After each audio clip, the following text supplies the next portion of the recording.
Got it. just like Ti-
It's like, okay, there you go. And here's a place to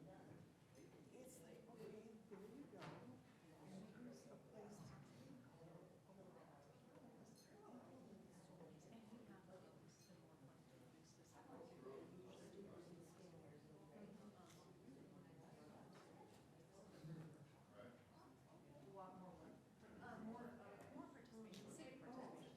So green team, that's more.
and gentlemen, we're going to begin in just a few minutes. We know we're just a couple minutes behind schedule, but there are some folks en route.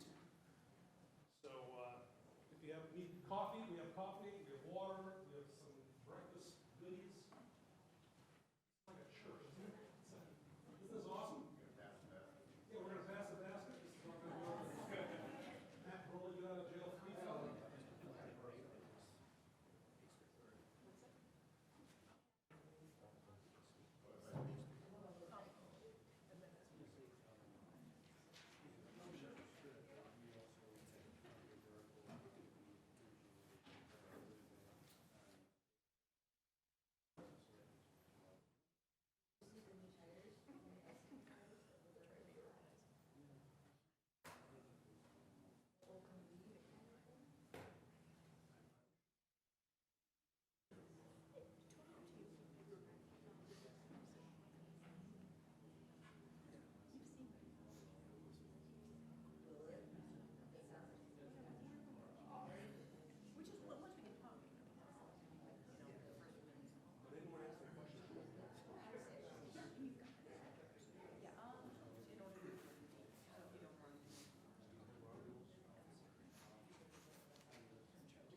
here.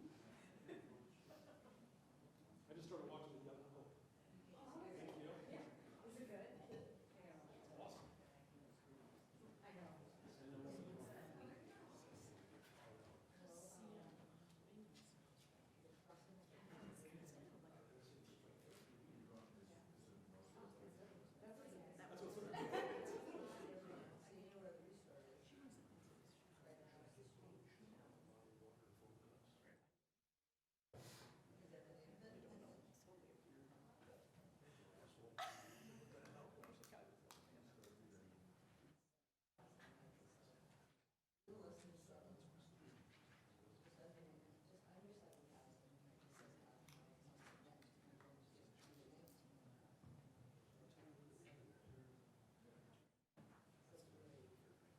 Mr. President, are you prepared, sir?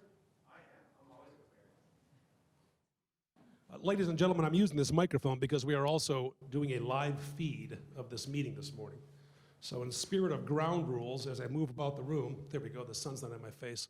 If anyone has any questions to ask, clarifications, I will hand you the microphone. I will facilitate the discussion. Any questions at all? My name is Kevin Burns. I have the honor of serving as the mayor of Geneva, and this year marks my 20th year in that role, and my 3rd year as chairman of the Metropolitan Mayor's Caucus Environment Committee. I have the honor of working with Jared, who's seated up front, and of course Edith Macro, with most of you I think know, respect. But most importantly, I have the privilege of introducing the village president of Montgomery, a personal friend of mine, a champion of environmental issues at every scale. So please give it up for none other than, don't worry about the SWAT, Matt Broly. Awesome. I didn't think I was going to have the same height problem as you did with the sun, but I do, so I'll walk closer.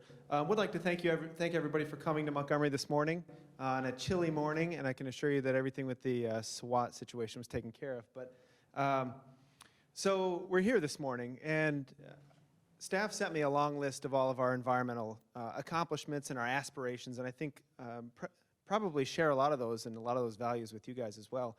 We've spent so much time over the last several years trying to improve our stormwater basins for water quality that we own and maintain. We have an EV charging station out front now with partnership with Kane County. But most notably is our actions on climate and climate initiatives. We were the 100th municipality to join the Greenest Region Compact 2, and really have spending the last year embodying those goals and working through and charting that off. So Mayor Burns and I were members of the Chicago Climate Charter a couple of years ago, and really doing what we can do to promote green initiatives and also convey to our residents that a lot of times when we do this, you're saving money as well. So it's been a hit, and I hope that you guys have an exciting time here in the village. There's a picture right there.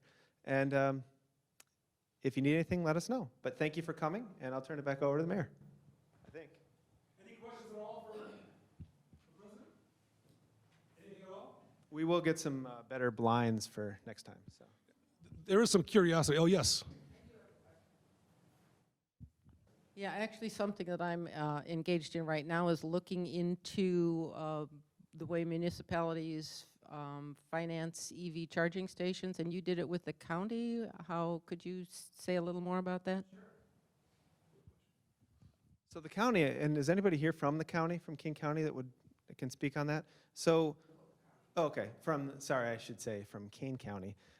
So part of that program is, and they're looking to do that in multiple communities in Kane, is entirely funded through Kane County, with the exception of the electrical work, the actual installation that we did out here. So is there anybody from staff that can provide anything potentially more accurate than that? Good morning. I'm Rich Young. I'm the Director of Community Development here for the Village of Montgomery. And it was a joint project, as President Browley indicated, with Kane County, a grant from Kane County, and then some village funds to put in to actually get the station here and install it with electrical. There was some concrete work that needed to be done. So it's literally right out front here at the south side of Village Hall. So it was a joint, I don't remember exact numbers, but it was a joint project. So we partially funded it and Kane County funded it. Thanks. All right. Yeah. On a practical sense, as a user who would want to use the charging station, how do they pay for the current? Do they pay? They do pay for the current? I would assume. And I was just wondering how that's done. There's a process. Yeah. All right. One more follow-up question then. Is there any advertising on the station?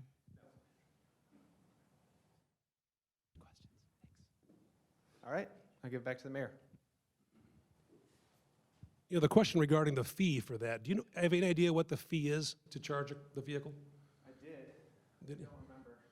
Because today and through the remainder of the week, it's free, courtesy of President Broley. So It is actually free right now. it is free right now. Yeah, we got to set up the account. That's awesome. Because I know there's this magic number that if it's over like $1.75. Exactly right. Yeah, so it's always a challenge. Whether it's not unlike the Metro parking lots. You know, as you know, Metro requires us to charge only a certain amount for parking because there's that balancing act of how much people are willing to pay. If it's too high, people just park anywhere then and rather get a $10 ticket than pay $4 for parking. So it's a similar challenge, if you will, and opportunity for EV stations. Yeah, there's a science behind it, which is fascinating. We are going to begin the process now of introducing ourselves. I should also ask if my friend from the Tribune is here, Mr. O'Connell. There we are. Ladies and gentlemen, this gentleman covers environmental issues for the Chicago Tribune. He is here to cover our meeting today. So I want all of you to be aware that the Pulitzer Prize-winning journalist from the Tribune is covering this meeting and likely writing about it. Okay? So keep your comments clean. Deal? Okay. We're going to begin introductions with you. And if you could share with us your social security number, that'd be helpful for financial purpose for the charging station, yes. My name is Ron Sokaitis, First Ward Alderman in St. Charles. This is my first time attending one of these events. I'm looking forward to listening and see what we can do for the environment. Thank you. It's good to have you. Hi, I'm Dave Gorman. I'm the Assistant Director of Public Works for the Village of Lombard. We love Lombard. Do you want to introduce yourself again? That's right. Good. Ladies and gentlemen, a quiet journalist. There you go. How you doing, Mayor Burns and everybody here today? My name is Anthony Isom with the City of Batavia. This is actually the neighboring here, Mayor Burns, so hello. Also, I'm the assistant to the city administrator, as well as working on the economic development team with the City of Batavia, and I'm glad to be here and to learn a little bit more about how we can be environmentally aware and anything else I can learn today to bring back to our community and other communities that I can share with. Good morning. My name is Chuck Nelson. I'm the Deputy Mayor with the City of Aurora, and I'm glad to be here today. Thanks for bringing us out to the far western suburbs. I'm Lydia Scott, Director of the Chicago Region Trees Initiative, and I'm here to learn today. Good morning. I'm Rebecca Von Drossek. I'm the village planner for the village of Oak Brook. Good morning again. I'm Rich Young. I'm the Director of Community Development here at the Village of Montgomery. And just like to give a shout out to Jared and his team from CMAP. We're working right now on a new Unified Development Code, and we hope to roll that out by the end of the year. So it's been a great process, and we're excited about that. And it does specifically relate to sustainability and green infrastructure. So we're excited to be moving in that direction. Hello, my name is Victoria Yarosh. I'm a research associate for a nonprofit called Sustainable Development Strategies Group, based out of Colorado, but I'm currently living in St. Charles, here to learn and observe. From Colorado to St. Charles? I know. Hi, my name's Laura Kenny, and I am the planning intern for the Village of Glen Ellen. My name is Rich Gallus. About half of my career is spent serving municipalities here in Kane County, and about the other half working in the private sector serving municipalities in Kane County. I'm here today representing Baxter and Woodman, some group that obviously serves our region with municipal projects. And I'm here to really learn and understand where we're headed as a county and as a group and as a region. Morning, Ed Kriz, Nicor Gas. I'm with the Energy Efficiency Program. Ted Hafner, landscape architect and climate fellow with a nonprofit called Open Lands. We do access to urban open space and regional conservation.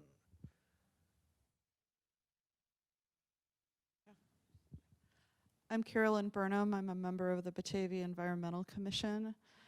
We use the framework for the past couple of years to help develop goals for the Environmental Commission, but I think we're at the point where we really need to start thinking bigger, and so I'm going to use this to help get us there. Hi, I'm Natalie Zine. I'm the planner for the Village of Oswego. I sit on our green team, and I also participate in the Fox Valley Sustainability Network. Hi, I'm Carol Johnson. I'm a member of the Green Team at the First Congregational Church of Western Springs, and I'm also now on the Environmental Improvement Commission of Westmont, but I just got on that group because I just moved to Westmont, and that's where I learned about this meeting. And a member of the EIC went to the December meeting, but that's where I learned about this, and you'll learn about these other people. Lori Brown. I'm a commissioner on the Environmental Quality Commission in the Village of LaGrange. Also founded our green team at my church.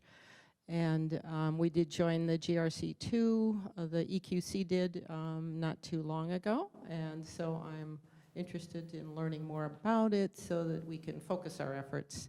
And also I grew up on a dairy farm in Kane County, so happy to be here. Hi, my name is Kay McKean, and I run a not-for-profit called Scarce. We're based in Glen Ellen, but we serve all around northern Illinois. It's our 30th year, so that's cool. And for 35 and a half years, I've sat on the City of Wheaton's Environmental Commission, so delighted to be here and learn more as well. Good morning. My name's Joe Scavara. I'm the co-chair of the Green Team for First Congregational Church in Western Springs, first-time attendee. And we hope to take back some information not only to our church members, but then connect citizens in Western Springs too. We're looking forward to eventually starting our own sustainability commission. Good morning. Oh, I'll stand because I'm short. Good morning. I'm Leslie Melendi. I'm the executive director of Metro West Council of Governments. We work with the municipalities in Kane, Kendall, and DeKalb counties. And so I'm here to learn more so I can help educate our mayors and managers. Hi, I'm Domingo Keller. I'm a planner with Will County Emergency Management. Lucas Ruckelman. I'm here with the Village of Bolingbrook. I'm the Director of Public Services. Elaine Bottomley, I'm the Director of Transportation for the Will County Governmental League. I'm Brian Scheiber. I'm the Assistant Director of Public Works and the City Engineer for the City of Geneva. Good morning. I'm Bill Novak. I'm the Director of Transportation Engineering Development for the City of Naperville. Hi, I'm Abby Beck. I'm 5th Ward Alderwoman in Batavia and also sit on the core team for the Fox Valley Sustainability Network. Good morning, Alex Pinella, Planner, City of Aurora, and Staff Liaison on the Sustainable Aurora Advisory Board. Signature of the GRC2 that was also used to develop the sustainability plan that was recently approved in Aurora. I'm Maggie Solis with Applied Ecological Services, a for-profit company that designs and implements green infrastructure. I'm also director for the Kane-DuPage Soil and Water Conservation District, and I'm here because I think that it's time for the municipalities to really take the lead on all things green. You are in the right spot. Is everyone here in the back row? The cheap seats? What a diverse group. This is fantastic. Why do I feel like Phil Donahue? Who's old enough to know who Phil Donahue is? Okay. Thank you for laughing. I'm going to turn it over, folks, to Edith and Jared, who are going to provide just a quick overview of what we are hoping to achieve today. A quick rundown. They're going to provide some information, and then we're going to begin the process of workshopping, as it were. So without further ado, Jared or Edith? Edith it is. Yep. Do you want to use the? I'll use the. Got it? Okay. Good morning, everybody. I think I'm going to use that. I like the sun. Edith Macra, Environment Director for the Metropolitan Mayor's Caucus, and we are a regional council of governments. We have 275 municipal members in the Chicago region, and we have a warm embrace umbrella to the 10 sub-regional COGs, including Metro West and Will County Governmental League. That's who we are. And my co-conspirator in this project is Jared. Who?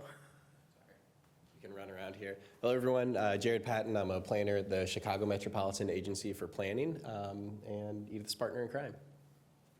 Great. And thank you so much for being here. I counted 15 municipalities, which is a terrific representation, and so glad to have partners from the not-for-profit and the for-profit world as well. So thanks for joining us. This is the third such workshops and the second one that we've been bringing out to the region, so very glad to have come out here. And what we'll talk about today is I will go over just a brief overview of what municipal sustainability looks like and explain the Greenest Region Compact very briefly to those of you that it's new for. And then I want to talk about the reason that we're here. Discussion is the regional and metro scale climate project as a new partner to the Global Covenant of Mayors. And then I'll talk about the regional climate action plan that we're developing. Jared will go into details with a greenhouse gas inventory and climate risk and vulnerability work that we'll be doing together and that CMAP has led on. And then we'll have an exercise where we'll look at connecting local activities that you're doing in your green teams and your municipal commissions and as city staff that you're doing, and we'll look at, ask for your help in trying to connect those up to the regional climate plan. So we'll split up into rooms and you'll be asked to pair up and go through an exercise to do that, and then we'll reconvene and discuss it a little bit and close. So with that, you can hear me and see me okay, right? All right, then I'll stay here. So just for those of you that haven't, kind of heard this before or aren't working at the regional level, the Chicago metro region is a large and very diverse region. Sustainability is a priority, but most municipalities lack staffing capacity to really take this on in a very big way. And we also have lots of local units of government. We have what we call fragmented service delivery, and so what that means is that we have separate agencies doing very different important functions within a municipality. And with those constraints, it's really important for us to collaborate and work together. And so this notion of a regional climate project is something that really we're ripe for, that would serve us well, and that we've been hoping for a while. Looking at those challenges across the region, the Metropolitan Mayor's Caucus created the Greenest Region Compact, and as some of you referred to it, it's GRC2. There was a GRC1, but the idea was to help municipalities be effective by aligning our sustainability goals and initiatives with priorities of each other, with the region, with state, national, and global concerns, and to leverage what we're good at and what we have strengths in. So that's pretty much, you can read the goal, but that was the goal of the Greenest Region Compact. We built the Greenest Region Compact really by studying what municipalities are already doing and what they want to do. So there was a long research phase, very thorough research phase, to prepare for the Greenest Region Compact. And what we did is we tallied what municipalities are already doing. So we looked at 290 communities and counted up the sustainability programs that they're already engaged in. And what I'll do, just to explain the chart a tad, is I have a pointer. The y-axis, or the height of the bars, are the number of environmental achievements per community, and they're color-coded. You'll get to learn these colors a little bit more, but some of the high achievers there are land in the green and energy in the pink. So number of achievements per community, we just grouped them, and not surprisingly, we have some very high-achieving communities, and these are communities that wear sustainability very proudly, identify with it, have staff dedicated and communicate about it well. But the interesting thing for us at the caucus, because we have 275 members, is that most of our members are doing sustainability, but may not identify with these sustainability initiatives or see themselves as very active on sustainability. So the target was always to connect to the communities, the vast majority of communities that are doing sustainability, and support them in moving forward. We also know that, especially those of you at the municipal leadership level, you have your own sustainability plans, and we did this study, it's a couple of years old now, but we looked at all the sustainability plans that were done in communities, wanting to capture the good work that was done and the consensus that you've built at the community level, to look at what that looks like for consensus in the region. So again, the height of the bar is not, there's no judgment on the quality of the plan. It is simply the number of goals by the category. So some very ambitious plans, I popped out the arrows for some of you that are in the room, that just to know that your plan was incorporated into the drafting of the Greenest Region Compact. And then we pulled all that together. So we looked at what municipalities can do, what they've already identified and said they wanted to do, and we created the Greenest Region Compact. So again, many of you are already using that. Thank you for that acknowledgement in the beginning, but kind of coming together just on clear goals that are appropriate for municipalities in our region that we can all agree upon.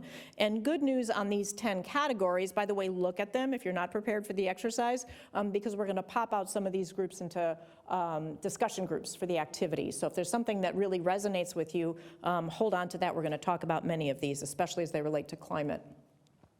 So good news on the Greenest Region Compact is that this consensus goal idea is one that really is embraced by communities. We now have 126 communities in the region that have formally adopted this by municipal resolution, and 3 counties have joined us, so thank you very much to Kane, Lake, and Will County for being on board with the Greenest Region Compact, and all 10 of our partner sub-regional councils of governments have formally adopted the Greenest Region Compact too. So we're now the largest regional sustainability collaborative for municipalities in the US. I'm very proud of that. And then what we now have, we have these tools in place, and the Mayor's Caucus, we're a very small organization. We've accelerated now to move ahead and try to achieve some of these goals together.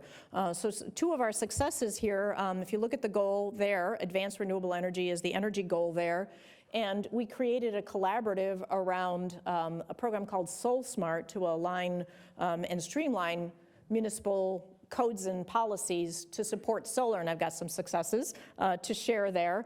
We are now the #1 state, ahead of, just pause for a second here so we can feel good about this, Colorado and California, which are very known solar green states for having the number of Soul Smart designees, and very proud and grateful for Montgomery to host us. So Montgomery was in our second cohort of communities that achieved Soul Smart, and in less than a year, they've had, and Richard, you can correct me on this, 653% growth in solar based on the number of permits since putting these processes in place. We love this example to show what we can do with the capacity that we have and our authorities. Second success is, I mentioned in the beginning, we don't have a lot of dedicated staff for sustainability, so we put together the Greenest Region Corps to provide talent, and we have 12 Corps members serving across the region. We have Cheryl, who's been communicating with you, raise her hand back there, communicating with you about the Environment Committee, serving the caucus as the Greenest Region Corps member, second year of the program. So the Mayor's Caucus has had a history in environmental initiatives. My title is Environment Director. We had some programs starting in 2006 and 2007 related to air quality. It was called Clean Air Counts, and we had a lot of municipalities participating in that program. We then launched the Greenest Region Compact, the original. That's why there's a 2 dangling in some places on the Greenest Region Compact's name. And it was a really good plan that said, let's pull together local actions and count them towards a regional goal. So we liked that. As I joined the caucus, we broadened our work and our focus to be more sustainable, to include economic as well as social issues, and make that a little bit broader than just environmental concerns. And the issue now, as we're in a climate crisis, is to really focus and accelerate our actions to be more impactful to address climate initiatives. So it's really along the same trajectory, but we're sharpening our focus a little bit more. And just to demonstrate now what we see as potential for this connection between local action and regional strategies in a global crisis. Looking, as I said, in the research phase of the Greenest Region Compact, we looked at what communities are already doing. So that's from that first study that I said. The third most common achievement was energy efficiency retrofits for public buildings. Thank you very much for partners in the utilities, including NICOR, for helping our municipalities get there. But if you look ahead to what the goals are in the plans that we've studied and incorporated into this, building retrofits for energy efficiency, again, are a very high priority, the second most common goal that was stated. And how that aligns to the climate, I'm stealing one of Jared's punchlines here, but if you'll allow me, 69% of our greenhouse gas emissions come from stationary energy or building energy use. And since we've already had so many governments, 283 local governments, as of the energy efficiency program a couple of years ago, that have been reducing CO2 emissions from energy efficiency. So we think this is achievable, and the purpose of the exercise is to kind of look for these alignments and look for some areas where we can be most effective.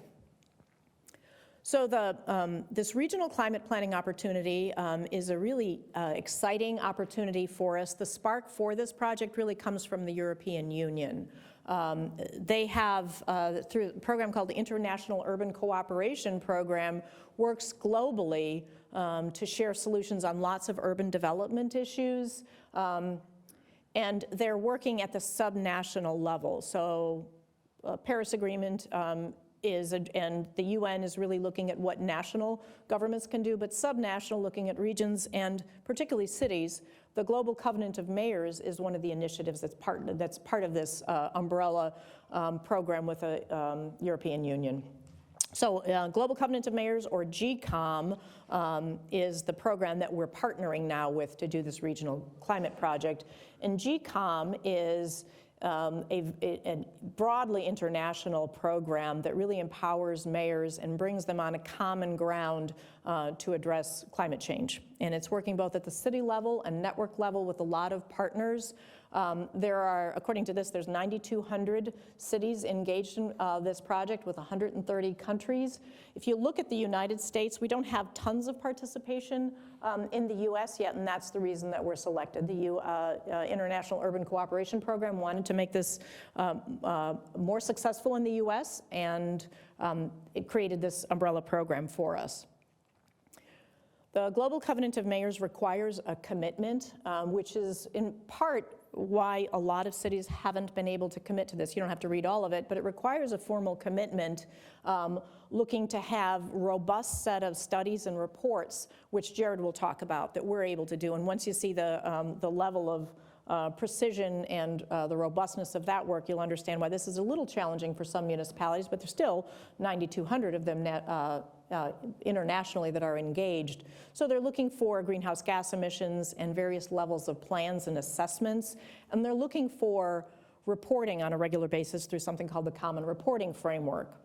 So to make this project work in our region, the Metropolitan Mayor's Caucus will take on this commitment and report on behalf of the regions with our partner CMAP. But the Mayor's Caucus, on behalf of its memberships, will become the GCOM member and will comply with this Common Reporting Framework.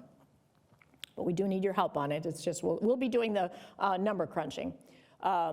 So the project is called Regional and Metro Scale Climate Leaders, and the International Urban Cooperation observed that in the US, if you look at the graph to the left, number of total municipalities participating is just not very strong. Very few municipalities, we only have 5 that have joined in Illinois. And then when you compare that to the population, there's just huge potential for being more collaborative. And so what they did, looking at what happened particularly in Europe, they put together regional coordinators for the climate project. I think they're called climate technical coordinators. The green dots is where they've got somebody working at the regional level, and you can see the number of cities participating is really strong. So they called for projects and selected 4 regions in the U.S., and we're happy to be the largest one, working with some regions, Metro Washington, D.C., Kansas City, and Denver. Some of them have done some regional climate planning, and everybody has kind of at a different place, but we're part of this pilot project. It started we kicked off in October with 1 large workshop, and we're midway through it. The project provides technical support for us to be GCOM compliant. It connects us with these other regions and then with other regions around the globe, and then promoting us as a case study. So we have to be careful that we get everything, do everything right and get our homework done, because we're a pilot project. We want to be successful on this. I will just call out, there isn't funding that comes with that. So if anybody wants us to write a check today, we'd be very grateful for the support there. So it's a terrific opportunity, and we're doing our best to work with this while we're simultaneously fundraising for it. And so to comply with GCOM requirements, this is the little bit from the checklist that you saw in the letter that I had on an earlier slide. So of the tasks, good news is this is a really robust project, but we've done quite a bit. Again, thanks to CMAP's good work and then your work on the Greenest Region Compact as well. So we have a greenhouse gas inventory in place. The required business as usual projections, what happens if we don't do anything. Jared will explain further. We are in the process of refining our greenhouse gas reduction target, and likewise with emissions scenarios. Jared will explain more about what that is.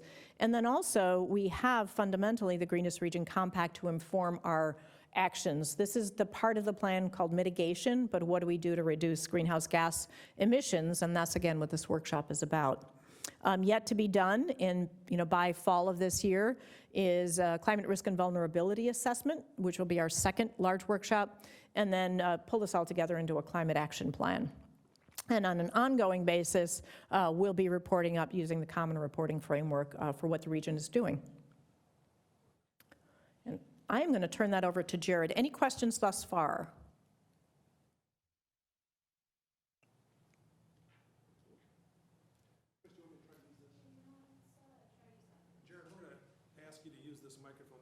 Apparently an echo.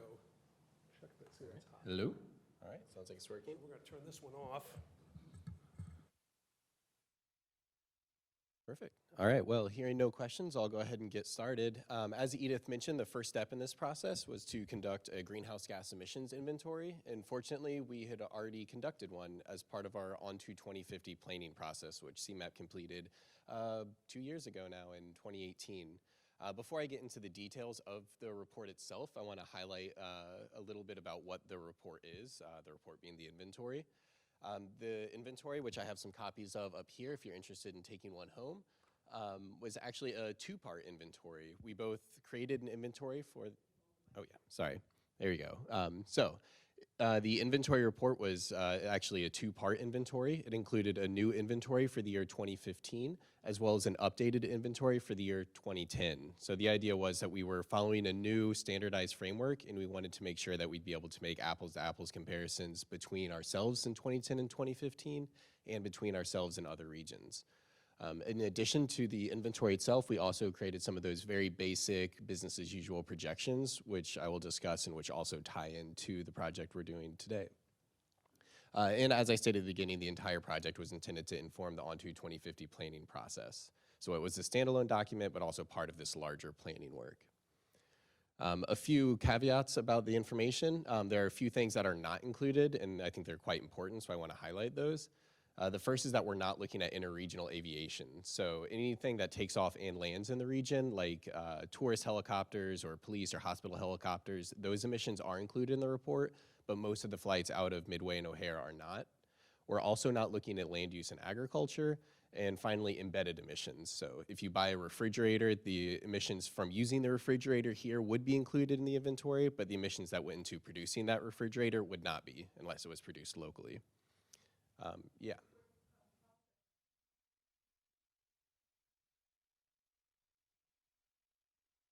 Yeah, so it is important. The reason these things are excluded? Yeah, so the question was why we are not looking at agriculture, given that agriculture is such an important part of our regional economy. And that's an incredibly great question. It is very important, and we recognize that. The reason these things are omitted is not because they're not important. Obviously, agriculture is, aviation is a huge source of emissions. It has to do with the framework that we're using. So we are using the GPC framework, which is sort of the international gold standard for conducting these types of inventories. And there are two levels. There's basic and basic plus. We did our inventory at the basic level, in part because of cost. So typically these are done at a municipal scale, and it's a little easier to grab all the data sources and pull it together. But when you scale that up at the regional level, it increases the cost quite a bit, and taking it that next level would have been cost prohibited. So one thing that we always highlight when we're sharing this information is that we know it's not a count of total emissions. It is an undercount in some ways. There are things that are not included that are important. So our recommendations, even though they're not being tracked, will include strategies for reducing emissions from things like agriculture and aviation and land use. So it's a good catch, though. It's an important emission. Two other final notes. This is not a count of actual emissions. We don't have sensors on smokestacks or tailpipes. Instead, we're using things like utility data, vehicle miles traveled data to produce estimates. And it's also not an inventory of renewable energy capacity. So we don't list how much energy is being produced by wind turbines or solar panels. Instead, we just use total energy usage coming from the grid. So with all of that aside, here's one of our big takeaways, the percentage of energy used for each category. And as Edith mentioned, about 2/3 of our energy is going to stationary sources. So that's building energy, electricity supplied by the grid, and natural gas used for heating and cooking and things like that. Broken down a little further, residential buildings are the biggest percentage at 26%, followed by commercial and institutional buildings at 24%, and manufacturing and industry at 27%. Of the remaining chunk, the largest comes from on-road transportation, so that's private and commercial vehicles, including freight. And then off-road is the next largest chunk. And that's a little confusing, but that essentially refers to any vehicles that are not being operated on a road. So largely that's construction equipment, mining equipment, things being used in warehouses, things like that. The others are relatively small, railways 1%. Fugitive emissions has to do with refineries and transportation of oil and other things that when gases are lost through evaporation. Solid waste disposal, 2%. This is the grand total we came up with. The number on the left, 119 million metric tons of CO2 equivalent, is not super important because we know it's an undercount, and frankly, it doesn't mean anything to most people. The number on the right is a little more interesting, 13.97 metric tons CO2 per person per year. That's our regional per capita emissions production, and that allows for some pretty interesting comparisons.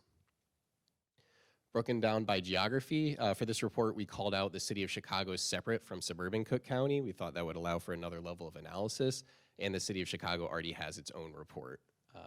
Suburban Cook County was our largest single producer of emissions, followed by the city of Chicago, and everyone else following more or less equally after that. But things get more interesting at the per capita level. The big one that stands out on this graph is Will County, who was the largest producer of emissions at the per capita level at pretty much in every category. The largest, though, was for manufacturing. The city of Chicago, not a huge surprise, was the most efficient, and they were the most efficient in almost every category. Kendall County stands out here as being interesting because they are a little bit more efficient at the per capita level in the city of Chicago, but when we dug into the data a little bit more deeply, we found that a big reason for that has to do with how the GPC framework assigns transportation emissions. So they assign the emissions to the place where they occur, and Kendall County doesn't have any interstate highways. So we know that trips are generating in Kendall County, but they're not being emitted in Kendall County. So that makes them go down a little bit, but still quite efficient. Looking at some of our peers across the country, there aren't many regions that have done this same type of analysis, but there are some. We are more efficient than Los Angeles, less efficient than Los Angeles, which isn't a huge surprise because their weather is much more mild than us. They're not using as much heating and air conditioning. But we are more efficient than Philadelphia, which I think is a really good peer because they're similar both in development patterns and weather, though I would argue their weather is a little more mild than ours. And we're considerably more efficient than both Illinois and the United States as a whole. So this is looking at the trends, the change between 2010 and 2015. During that period, we saw a 7% reduction in absolute emissions and an 8.5% reduction in the per capita level, which is great because it says we're not just using less because there are fewer people here. It says we're actually getting more efficient per person. Breaking that down a little further, waste saw a 50% reduction in those 5 years, and that was driven mostly by methane capture at landfills, which in 2010 was not very common, but is pretty ubiquitous today. Buildings saw an 8% reduction in emissions, and that was driven largely by a change in the emissions factor, which basically means that our grid mix is getting cleaner. We're transitioning away from coal, using more natural gas and more renewables. Transportation during that period, however, saw a 1% increase, and that was driven by more vehicle miles being traveled. So more cars on the road means more emissions, even if those vehicles are on average more efficient. This graph gets to the projections. As I said, these are very, very basic business as usual scenarios. We didn't look at, we didn't test different things that could happen. They're not sector specific. We're just projecting the per capita level forward according to CMAP's population forecast. So during the On2 2050 process, CMAP created population projections for all of the areas in our region, and this uses those projections to look at where emissions will be in 2050. The first scenario, the one on top, which is blue, assumes that our per capita emissions level from 2015 stay the same every year through 2050, and because we're projecting some population growth, that means our emissions would grow.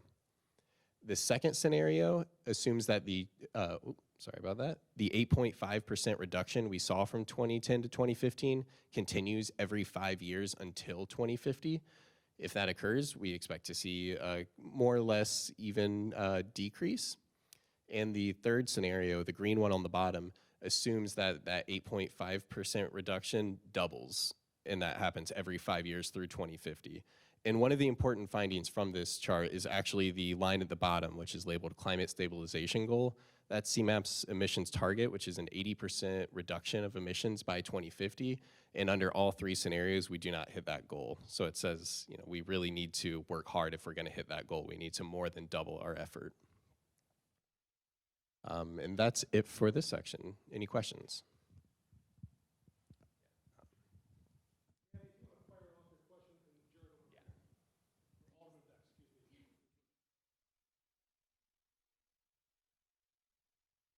Yeah, so that's something that's come up in every meeting that we've had that was developed during the Go to 2040 planning process.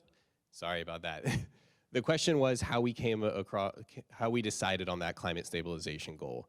That was decided during the Go to 2040 planning process, which was some years ago, and it was continued forward because we hadn't changed our thinking. The idea was that was what was needed to hit the Paris goal to keep emissions at I believe 2 degrees, might have been 1.5, but I believe 2. Since that happened, the thinking has evolved in some ways, so we are not set that that will continue to be the goal through this planning process. That could change. We certainly recognize that it's not best practice to have the end result already decided before you start. So That's a historic target from CMAP, but it could be evolving. Yeah.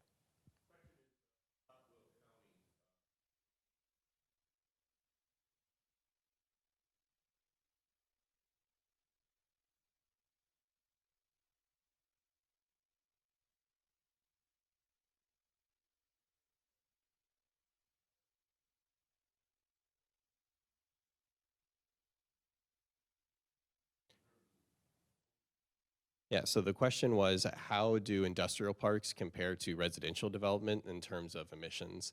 The answer is I don't have an answer. I would have to do a deeper data dive to see.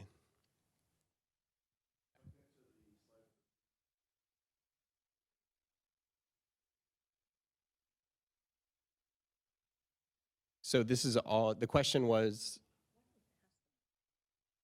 okay. Cool. All right.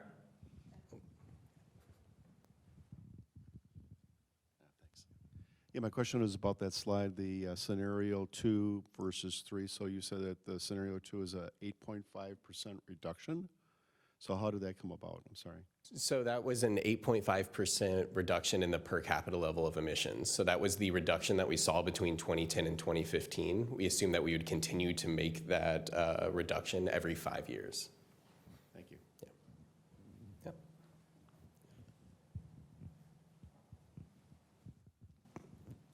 Hi. Kind of related to his question, I wasn't here for introductions. I'm Meta Mueller. I'm with the Will County Board. So the per capita number for Will County, does the fact that we have the largest inland port in the country affect that per capita number in Will County? I think that sort of relates to what he was asking, but I wasn't clear on that. Likely, yeah. So we got our data sources, we use the transportation data that CMAP has in-house. We also contacted the utilities to get natural gas and electricity data, and we just aggregated all of that. So we're not doing specific, looking at certain developments or anything like that. It's just all at the county level, except for Cook County, which is broken between the city and the suburbs. You may have just answered this. I wasn't listening. I was wondering if your data are available at the municipal level so that in my town, for example, we can use that as a benchmark for setting goals. They are not, but we are looking at that. So our next inventory will be for the year 2020. That will likely start in the next 2 years or so. We obviously have to wait for 2020 to end and then move forward. But we're having discussions right now about what that inventory will look like, and we certainly want to make sure that it's as useful as possible to as many people as possible. So it's really good to hear that feedback, that's something you'd be interested in. And if anyone has other things they'd really like to see, please bring that to me and I can run it up the flagpole and see what we can do. Can I also answer that? So I just wanted to comment on that as well. The focus of this is really to look at the regional level, because at the municipal level, not only is there 283 municipalities to look at, but the variation in data is going to be pretty small, as well as your range of solutions. So even if your greenhouse gas inventory is a percentage of a point lower or higher in building energy, your solutions aren't going to be that radically different. So the goal was to try to support municipalities in taking actions and making decisions based on regional data. When you look at the regional data, it's not that different than the national data, except for when we take into effect climate. So a lot of the solutions are the same. So we're kind of it's encouraging you to take the focus off the municipal level, unless you have the resources to to kind of really work that at the municipal level to do your own greenhouse gas inventory. We have 3 climate action plans of our vast membership. There's only 2 municipalities besides the city of Chicago that have taken this on their own. So it's really, we think it's a unique opportunity at the municipal, regional scale, excuse me. On this slide here, since you're not including the general transportation industry, do you have any rough numbers what that would change on this graph? Are you referring to aviation? Right, mostly aviation. Do you have any rough numbers? No. So Okay. CMAP focuses on surface transportation, so that's kind of beyond our expertise, but I imagine it would be quite a bit. That's my point. This is a good scenario, but it doesn't really include everything in the region, which you mentioned why you don't have. Yeah. Basically, it's a matter of money to do it. I Yeah. understand that. Okay. And the slide before, the waste reduction was 50%. Now, isn't that in 5 years? That's pretty good, but it's not going to be as good in the next 5 years. Exactly. Now you're in a point now where it's going to get harder and harder to do all this, which we need to do it, don't get me wrong, but now you're actually talking about everybody doing it, and we lead the nation in municipalities going on, but this needs to go up to the federal level to improve our environment in general, because we help it in our region, but unfortunately the rest of the country affects our region with the wind patterns and everything. Yeah, exactly. So one of the great things about a planning process like this is you can identify the things that municipalities can do, things that counties can do, things we can do as a region, and then we also try to identify the things that are critical to meeting our goals but that we can't control. So in CMAP's On to 2050 plan, we have an entire section dedicated to state priorities and federal legislative priorities, because you're absolutely right. We can only do so much, and we need help. And you are doing a good job, don't get me wrong. I'm just making my point. Anyone else? Any questions, additional? All right, well, I am up again, so I hope you And enjoyed Jared, just that. a quick point of reference, the information you just shared is also available on the website. Yes, it's available online. I also have some takeaways here, not too many, but we have hard copies of the inventory and some one-page summaries if you'd like to take them home. These are also available online. The quickest way to find those is just to Google CMAP greenhouse gas emissions inventory, and it'll be the first result. But yeah, I welcome you to take a look, and I can leave my business cards out, and if you have any questions, feel free to reach out to me. All right, so I can continue forward then. As Edith also mentioned, the next part of our work is to create a climate risk and vulnerability assessment. And this is something that CMAP has seen as a priority for the last few years, but it's not something that we have had the opportunity to do yet. That said, we have a lot of the pieces already done. So during the On to 2050 process, we did a ton of research related to climate change, related to natural resources, public health, and other topics. This slide shows a few of those reports. The quality is pretty poor. I apologize for that. But it's intended to just highlight that we have a lot of the pieces, and the next step is going to be to try to bring all of those together.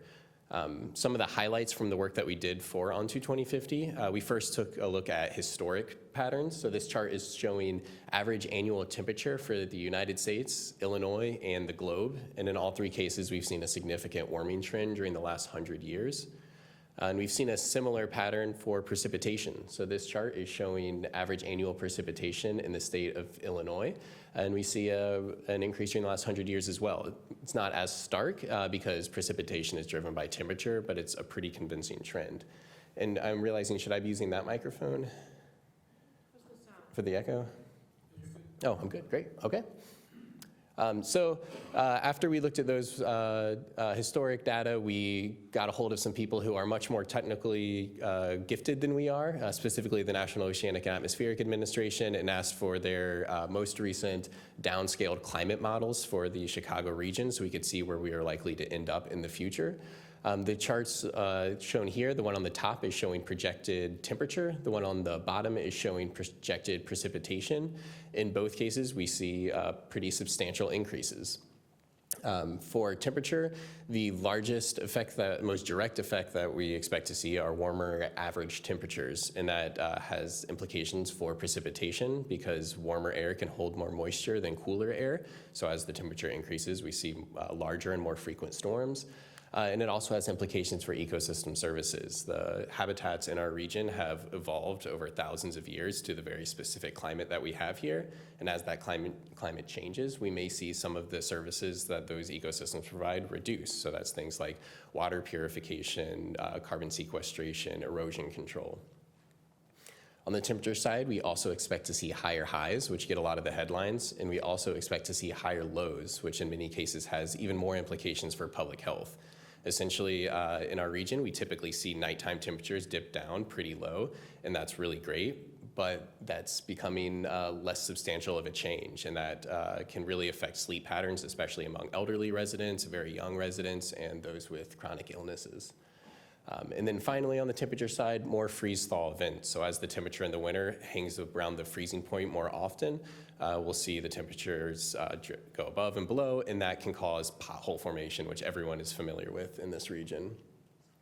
On the precipitation side, we expect to see more very heavy rain events, which again, we've already begun to experience, but we expect to see longer dry periods between those very heavy events. So as the chart shows, there is a modest increase in annual temperature, but the real change we expect to see is more of that rain being concentrated in just a few heavy events.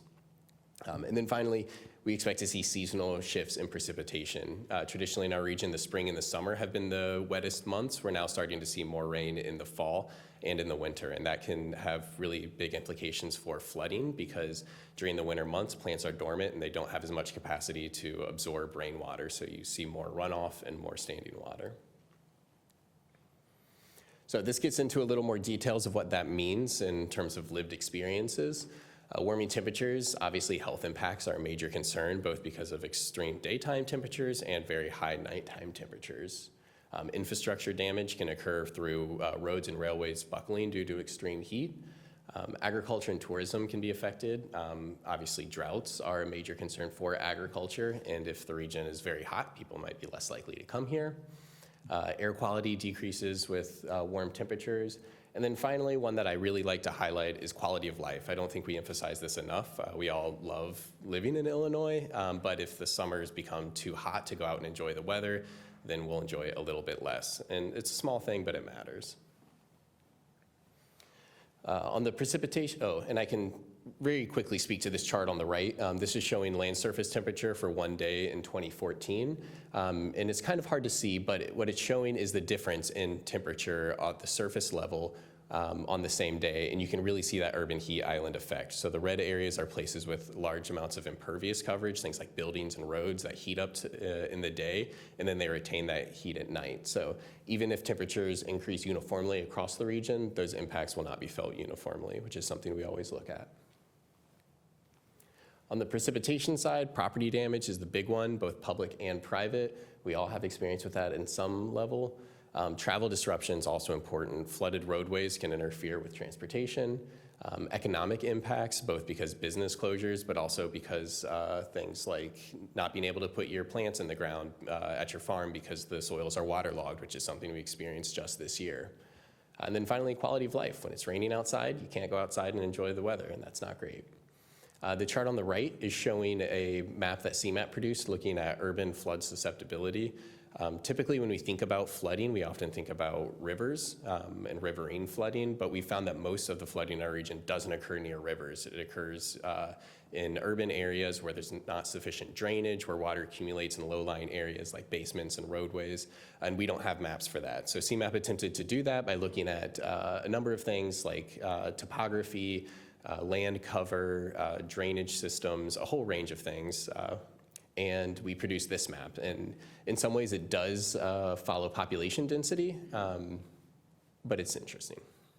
And it's more interesting when you break it down at the municipal scale.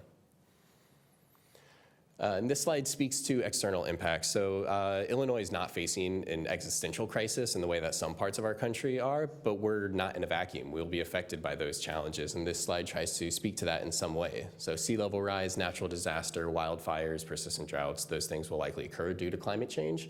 And those could lead to economic disruptions in our area. We're a center of transportation, center of shipping and tourism, and that could be interrupted.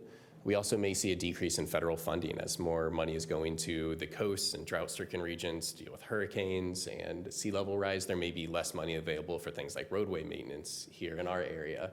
And then finally, migration.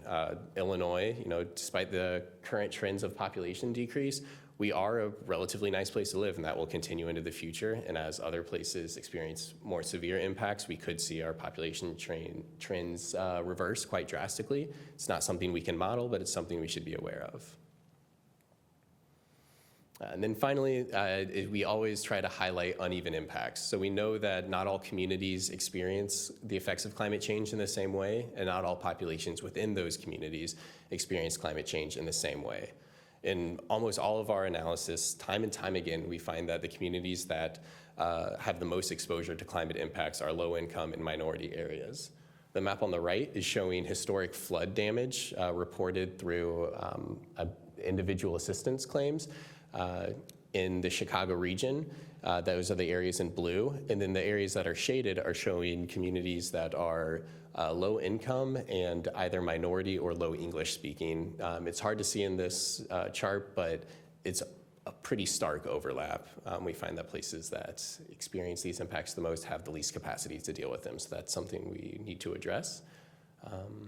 And I believe that is it for my section. You can. Do we have any questions before we move forward?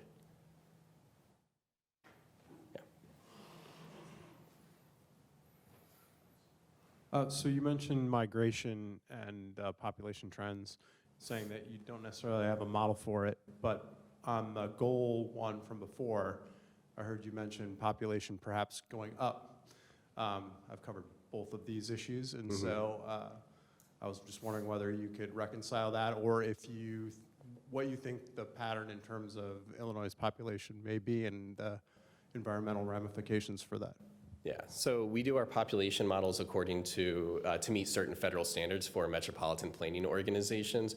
So something like climate-induced migration, it isn't something that we can defensively include in those models because there's no way to project for it. So the model that we have is not something that I've worked with. I can't speak to it too much, but I know that it's very sound. It's been through peer review. It's a good model. This is to say that if dramatic things happen in other areas, the model could just be wildly thrown out of I don't know, it could be very wrong, but there's no way to know that until it happens. Yeah. I do not know. It might say on the map, does that say 2010? I do not know, but I can find out because we've done those studies. So this is all included in our. Yeah. Yeah, so we have a flooding and stormwater strategy paper that was produced in, I believe, 2017 as part of Onto 2050, and that has pretty comprehensive analysis through 2017. I can send you that if you're interested. Yep. Anything else? Great, so as Edith mentioned, the next step is to produce a climate risk and vulnerability assessment that is ongoing. We're just trying to pull together all these various things that we have and make sense of it. And then we'll work with our consulting team to turn our inventory and the climate risk section into kind of sector-specific targets. But that is all to happen in the future. And I'm gonna hand it off to Edith. And you can follow this chart on your own. I just want to point out that the Climate Action Plan, which is what we're heading for, and of course there's reporting, there's a lot of components to it there, but we're focused for the first series of workshops on the greenhouse gas inventory and the mitigation side. The climate risk and vulnerability, while we've done some work on it, that will be the next series of workshops that we're doing. So mostly focused on mitigation, and then I'll review the Greenest Region Compact framework, again, for those of you not familiar, but also sort of set it up for how that will work in our planning and our exercise today. So we have the Greenest Region Compact, which is the political pledge. We have a framework, which I'll discuss here in a minute, and then we've talked briefly about collaborative actions to achieve the goals. So focusing on the framework is a tool, and again, how many of you mentioned that you're using the Greenest Region Compact framework in your communities for sustainment? That makes me so happy, thank you.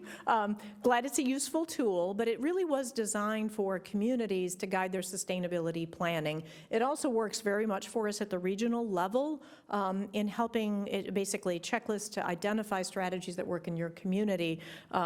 We do not have any inputs at this point in terms of community priorities, and we don't ask for any reporting. Those are some hallmarks of this plan. The reporting we want to get to with the climate action.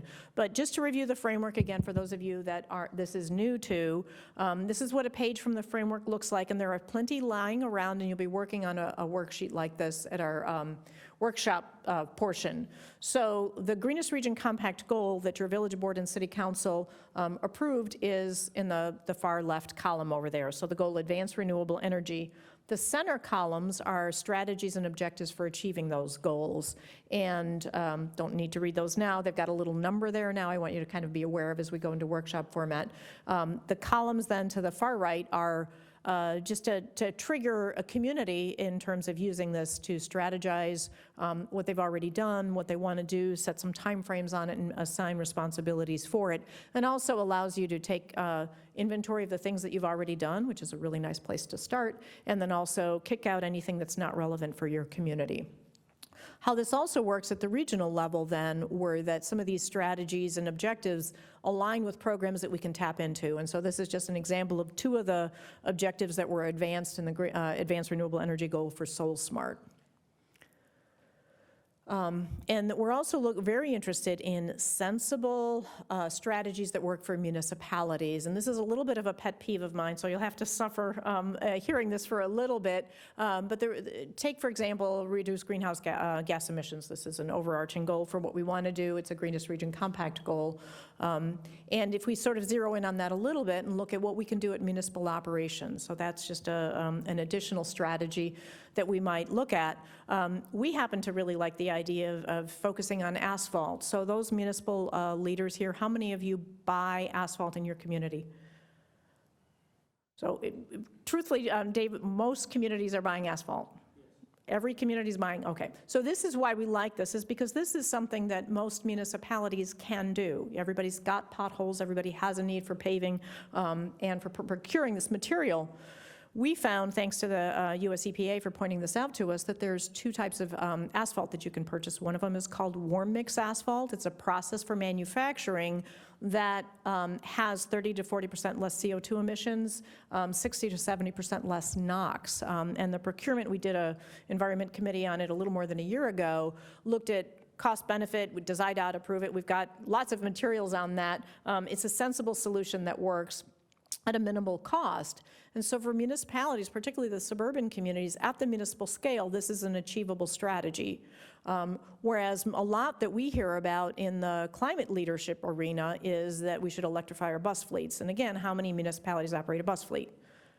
That's not in our purview. So the focus is on sensible approaches and strategies that we can do, that we have purview over, that we can do well, like the Soul Smart example, and have impacts at the regional level. So that'll be the focus of where we're hoping to go with this. And just Jared talked about the greenhouse gas emissions reduction target. That is a requirement of this project. And while we have it, that was identified in the 2050 document, we are revisiting this as part of the planning process, but it was in line with the Paris Agreement, at least as it stands now. And then I mentioned at the municipal scale, there are 3 municipalities in our region that we're aware of that have a climate action plan. If you have one you want to tell me about, I'd love to hear about it. But there are other various goals for that. I just want to acknowledge those plans exist, some of them new, some have been around a while. So any questions before we move into the group exercise? Any other further questions? Mm-hmm. I'm going to hand you the microphone, sir.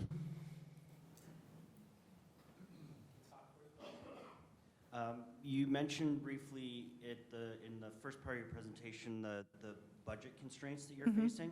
I'm wondering how this might line up with the Illinois commitments, the state commitments to the U.S. Climate Alliance, how they're coordinated, and given the population in this region, if there might be funding opportunities there through that coordination.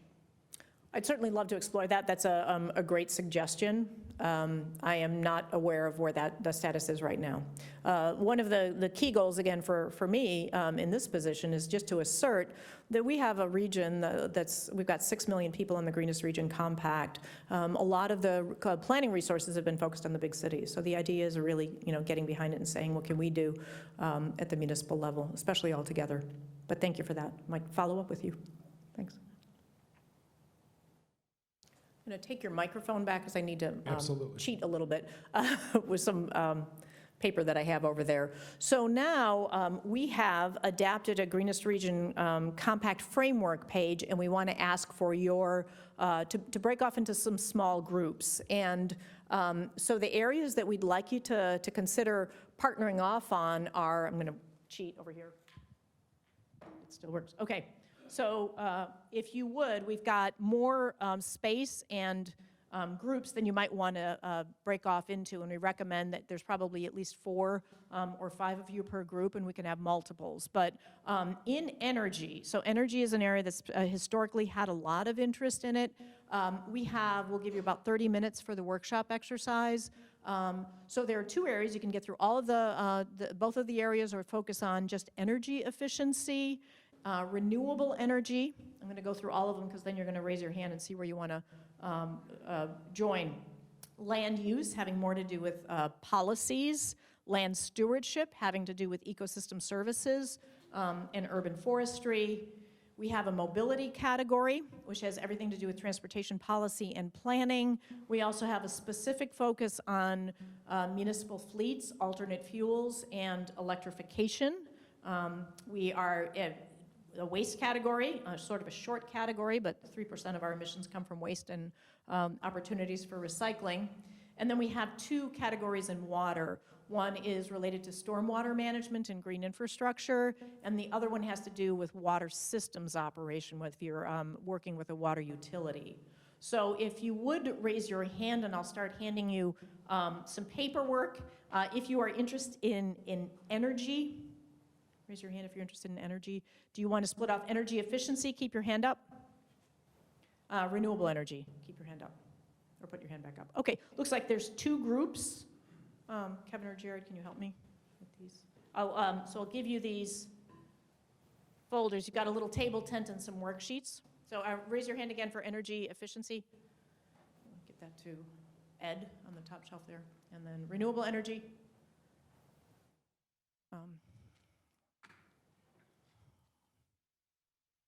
Renewable energy. If Chuck can handle that. Okay, land use. Land use policies, land restoration, restoration urban forestry. Looks like 1 for land use policy. One more time for restoration. Going once, going twice. Okay.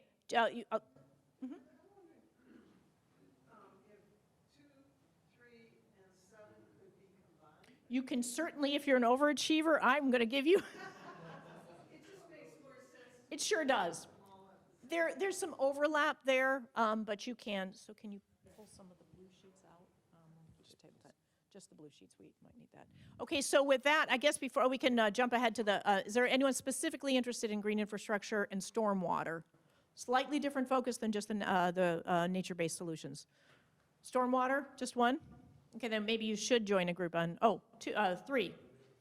3, okay, so stormwater. I think there's enough interest in just the stormwater. We'll give you some pages for the stormwater group if you're doing nature-based solutions. So just a couple of sheets for, take a few of the blue ones with the land stewardship group. So just to be clear, we've got land use policy. We do have land stewardship, including stormwater, and then we have some folks that are just interested in stormwater. Who's there?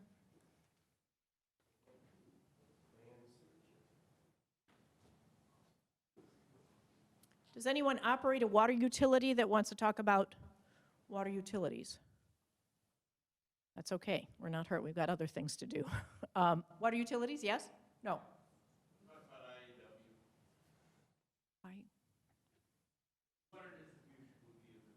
Okay. Anybody else? We might ask you to partner up, or you're going to have to do a lot of work by yourself. Mobility policies and planning. Okay. Mobility also. And then anyone specifically want to focus on green fleets? Okay, mobility will cover all of that, but we thought there might be some folks here from the representing Clean Cities Coalition. And then the last one would be waste and recycling. So does anyone, and then as far as where to go, so if you would stand up if you have a folder in your hand so people can follow you. Okay, so these are your leaders.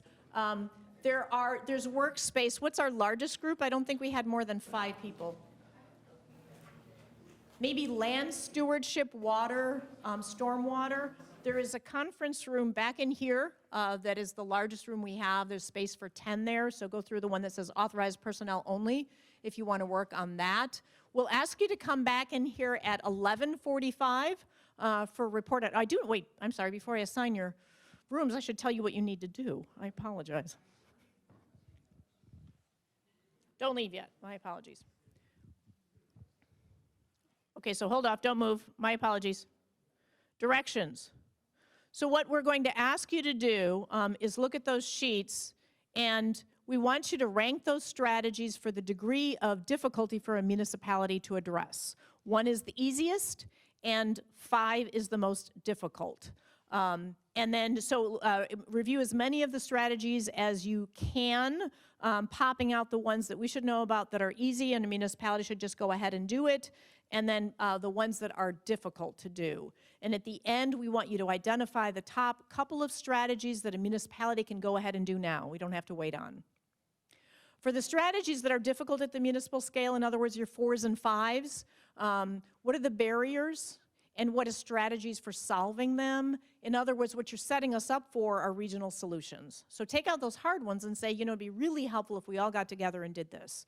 So that is the big task, and you will go through as many of those objectives as you are interested in or can within the sheets that you have, and we'll ask you to come back here at 11:45 to report out. If you would, if you look at those sheets, when you're reporting out, there is a strategy number. It'll say E13 or M12 or whatever it is, but you can use those when you report out, but we do want you to discuss as well. So now as far as where to go, we have multiple spaces. Thank you very much for Montgomery for this wonderful hospitality. Again, a large room back in there, and that's where we'll do land stewardship and stormwater. There are other tables. So this room has 5 tables, I believe, rather small groups, 4 or 5. So if you're larger than that, there is more room in a basement, tables that'll take 5 to 6 people, and then just follow the stairs downstairs. Richard can help you find your room. So any questions? Anybody feeling lost? I will float and help you out as needed.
Folks, wrap things up, or we're going to have the reporting session. We want to get you out of here on time.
Well, I think we're going to begin. I know that our energy folks are still kibitzing, which is fantastic.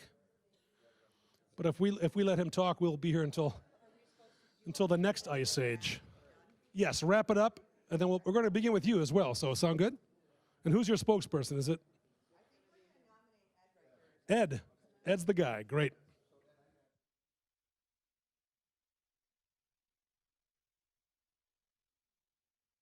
Are you ready, Ed? Okay, folks, the Energy Committee, this is Ed, so listen intently. Okay, we're talking about strategies and the ease of doing certain things. And here I'll just read it down the list, and there's a couple of things here. Conducting energy audits of municipal facilities, that's a 1. Doing retro-commissioning of residential, commercial, industrial, that's a 1. Optimizing retro-commissioning, that was a 1. Implementing changes for measures that are identified, that was like a 3. That's harder to do. I'll give you sort of the harder ones in here. So implementing energy efficiency measures that have a long-term payback. Oh. Yeah, this is E6, implementing energy efficiency measures that have a long-term payback. That was a 4. E8, achieve Energy Star certification for municipal buildings. That was a 4. Utilizing performance contracts to finance large, that's E9, and PACE contracts, basically, that was a 5 because that's attached to the deed, so that was tough. E10, demonstrate extreme energy efficiency with a passive house building, that's a 5. There's not too many of those. There's probably about 6 in the Illinois metro area, Chicago metro. Easy ones were, budgeting, E11, budgeting plan for long-term energy efficiency.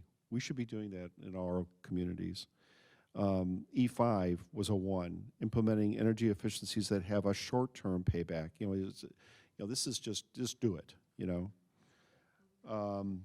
We were getting into the code side of things. So the Illinois Energy Efficiency Conservation Code, IECC, adopting that code is tough for communities, so we said that was a 3, E24. E25, facilitate and adopt renewable energy, we said that was a 1. We should be doing that. Collaborating on PACE policy, property assess clean energy. Again, this is with the deed, property deed, that was a 2.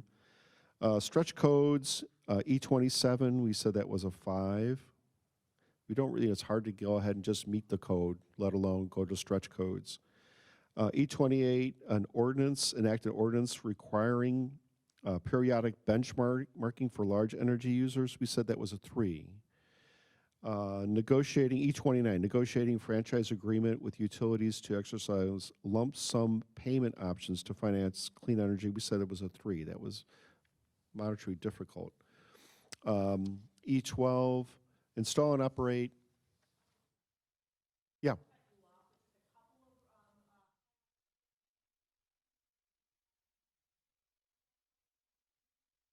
Yeah. Yeah, so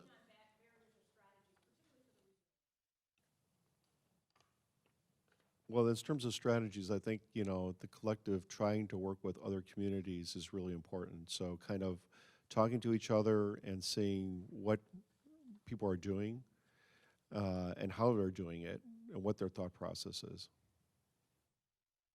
Yeah. Thank you, Ed. Who's next? Land use. There we go. There you go, sir. Thank you. That's correct. We got through two-thirds. We got through two-thirds of land preservation and policy.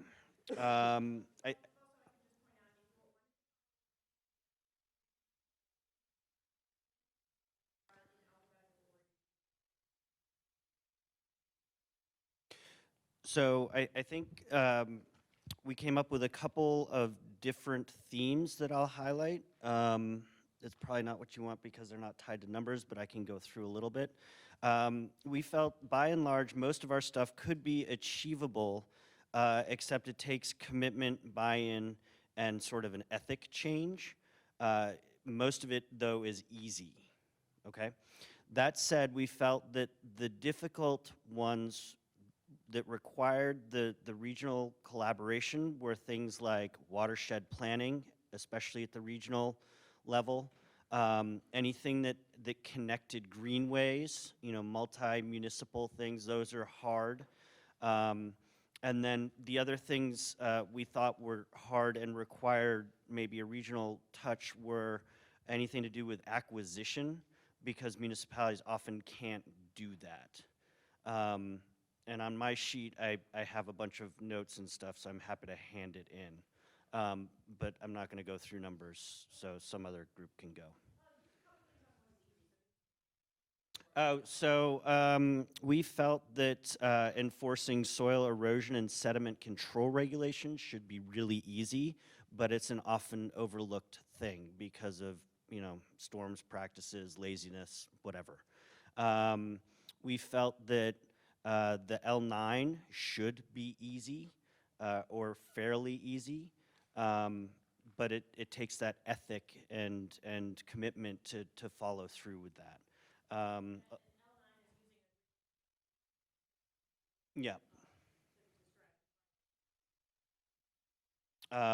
Other things like, adopting and modifying codes, especially with the CMAP LTA, were fairly easy because you guys help people do that. It's not as heavy a lift, but it's just going about doing that with capacity for some of these municipalities and stuff like that. Does that make sense? Okay.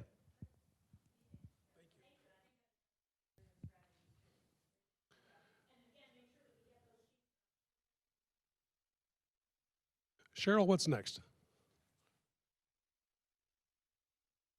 Mobility. I know Alderman Beck was on that, I believe, and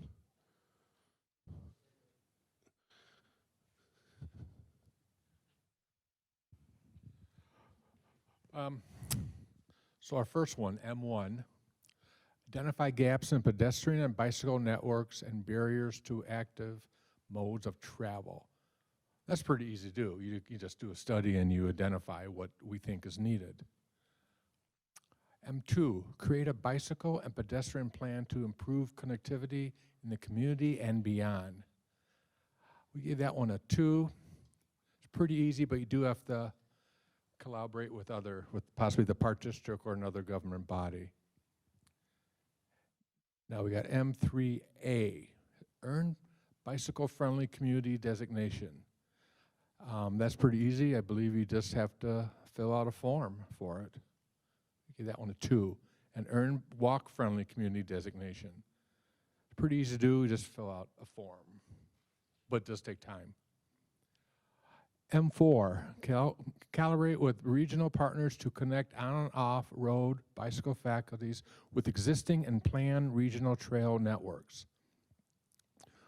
We give that one a 3, and that would involve regional calibration. It just takes time to coordinate with all these other government agencies to do the work and have a plan. M5, provide bicycle parking at municipal faculties, business districts, and transit stations and in neighborhoods. We give that one a 3. You are going to deal with homeowner associations, possibly the park district or bicycle commission if you have one. So that was a 3.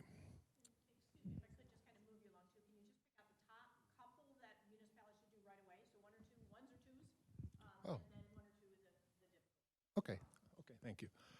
Okay, M23, enact and enforce anti-idling policies for public fleet vehicles. We give that one a 3, only because it's hard to break habits, and some vehicles do need to always be running, mostly emergency vehicles. Designate no idling zones at schools, transit stations, etc. That's a 1. M27, adopt a complete street policy to benefit all road users. That would be also a 1.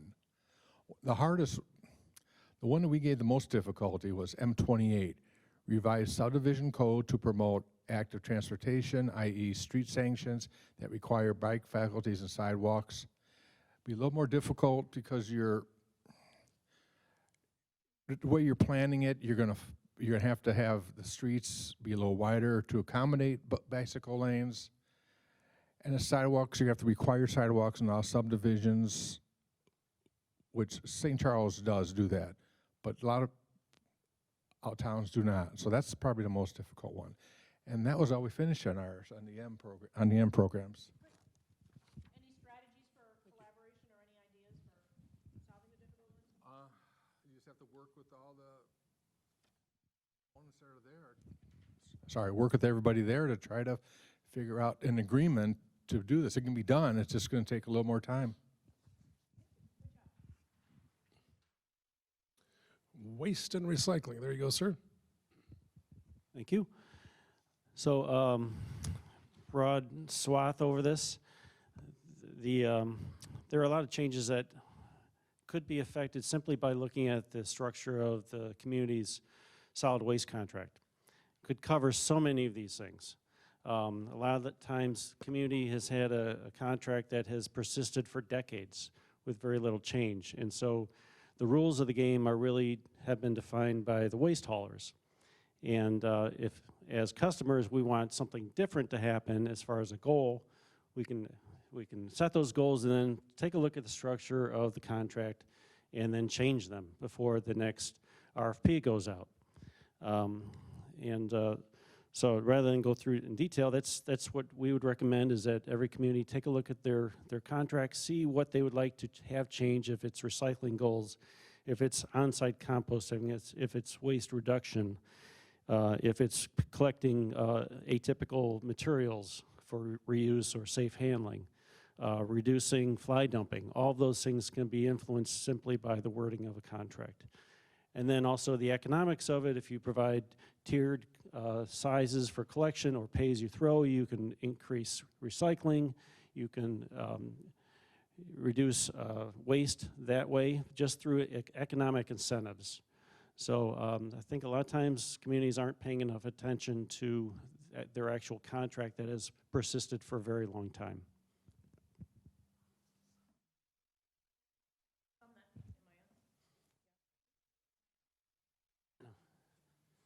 Okay, okay, excellent. So to sum up, kind of the easy one is one that's not in the Greenest Region Compact Framework, by the way, that's always open to editing, is make sure that you've got a solid, a good, strong contract that solves your problems. That's great. We're talking about this at the next Environment Committee meeting in Elmhurst on the 18th? February 18th in Elmhurst, and we'll send that around to everybody if you'd like to come and have that conversation. Anything for regional collaboration that needs to be done? Selling point for GRC2. We've talked about case studies. Communities that have made inroads on certain goals, we can take a look at what their contract says or other policies that they have. You can only do so much through education and incentivizing. I think so many things structurally can be changed by looking at the economics of a situation. So case studies, looking at communities and highlighting them, and maybe in the end producing a model ordinance. Great. I like that for a regional challenge. For us, that's not that heavy a lift. So we have 2 in water, right? Water, stormwater. Here we go, back upstairs.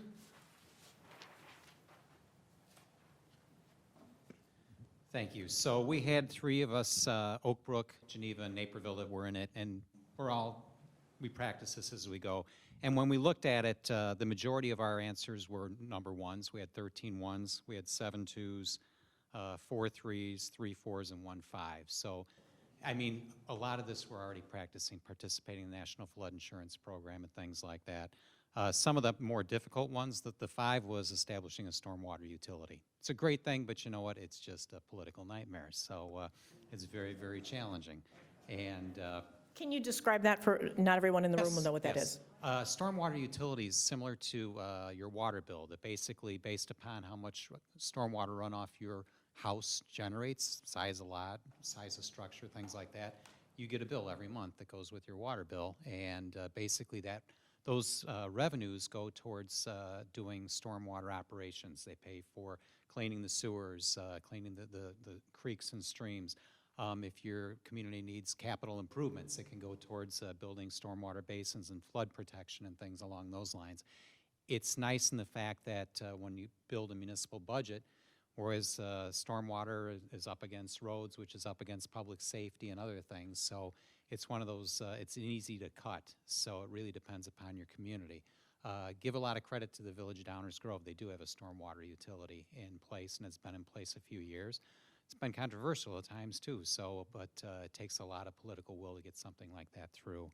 Looking at the collaborative things that we could use more on the regional side, I think trying to get to some more of the sustainable, and there was one, it's not entirely, but it was talking about rainwater harvesting and using it for non-potable water sources, which is good and allowed, but trying to take even another step and having to work with the regional plumbers unions and things like that in order to get those larger codes that are governed by the state codes, state plumbing code, state electrical code, things along those lines. Any questions?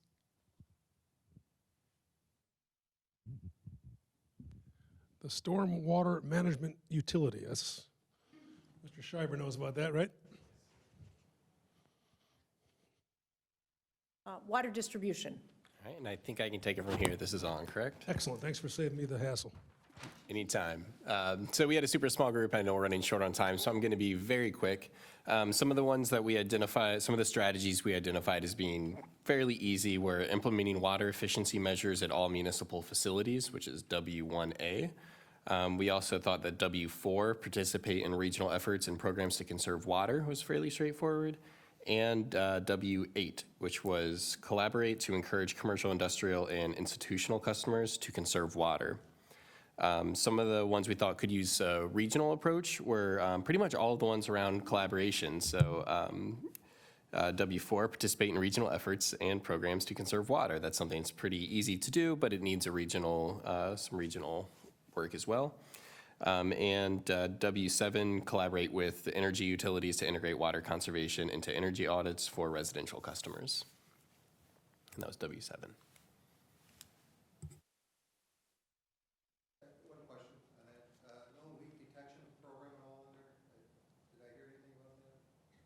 The question was no leak detection program in there? That didn't make the highlights, but we kind of identified that as sort of a medium, sort of community by community. I will say that's in a different category, and the water section in the GRC is pretty robust. It's actually derived from Water 2050 that CMAP did, and I think that is either, that is a different goal. We just did water distribution based on who was here. There's a lot of work. Again, happy for anybody who wants to charge ahead and do all this for us. We really appreciate the input, and we'll likely do something like this online to engage more people. But yeah, we kind of picked the ones that were higher climate impacts that we thought would be something we could address in the exercises here. So not everything is addressed. There is a water use audit section in here, which is what yeah. Wrapping up, any last minute questions prior to adjourning today? On behalf of Edith and Jared, and certainly Cheryl, and everyone else involved, thank you very much for investing your morning with us. And again, our thanks to the Village of Montgomery for their hospitality. You'll be receiving emails from Edith regularly regarding our next meetings and the topics regarding those meetings, so By all means, if you need to reach out to me, my cell phone's online, so text me, call me, and I'll be happy to answer any questions or avoid them. Do one closing slide if I can. So just to kind of fill you in on this process here, there are a couple of things that we can do to follow up. One is, will we share the information? Yes. For those of you that don't know, if this is your first Environment Committee meeting, the Environment Committee is kind of a stable committee or a standing committee. So if you're here as a guest, we're very glad to have you. But if you don't get invited to the next, don't feel hurt, because the Environment Committee is an invitation event. We are, again, happy for public input on that. So on the Environment Committee page of the Metropolitan Mayor's Caucus, we'll send you all of that link. There are notes and postings and presentations from every Environment Committee meeting. They'll get up there after the meeting. We'll get those posted. So you have access to the slides there. There is a constant contact invitation that went out. There is a survey about your community's attitudes, what you're hearing from your residents, that we want you to fill out if you haven't done that already. That's for municipalities only or local government. What's the dialogue you're hearing? Are people talking about climate in your community? We want to hear about that. And then the next phase, so this is the timeline for what we'll be doing. As we talked about, we're building off some of the resources we have, and Jared and I, and there's a team that are working to get our tools and studies in line with the Global Covenant of Mayors. The next activity will be a climate risk and vulnerability workshop. And we'll do what we did with this round, which is we'll have a kickoff, or we'll have a large workshop downtown inviting regional agencies, inviting municipalities to be a part of the dialogue. We'll have probably more detail on climate risk and vulnerability, and then we'll do the same thing where we'll go around the region. If you're interested, if from a community in hosting one of those meetings, we're happy to have that. We're also looking for a community organization that wants to host us for an evening or weekend meeting so we can engage more commissioners and volunteers. So we're also looking for somebody who might want to help us in hosting that. And the next workshop for climate risk and vulnerability will be in April, and then we're looking to finish this work up in October of this year is when we'll expect to have a climate action plan, and we'll do our very best to engage you via email and online as we move forward. So I think with that, any other questions? Okay, thank you so much for attending, and I appreciate your time very much, your input. Please do leave your two things, your sheets. If you have one that represented the group, just write official and the name of your group. Please leave that at the table, and then if you would, leave your name tags. If you don't treasure that as a souvenir, we will use them again. There are Greenest Region Compact frameworks if you need some. There's also a couple of copies of the greenhouse gas inventory if you want that.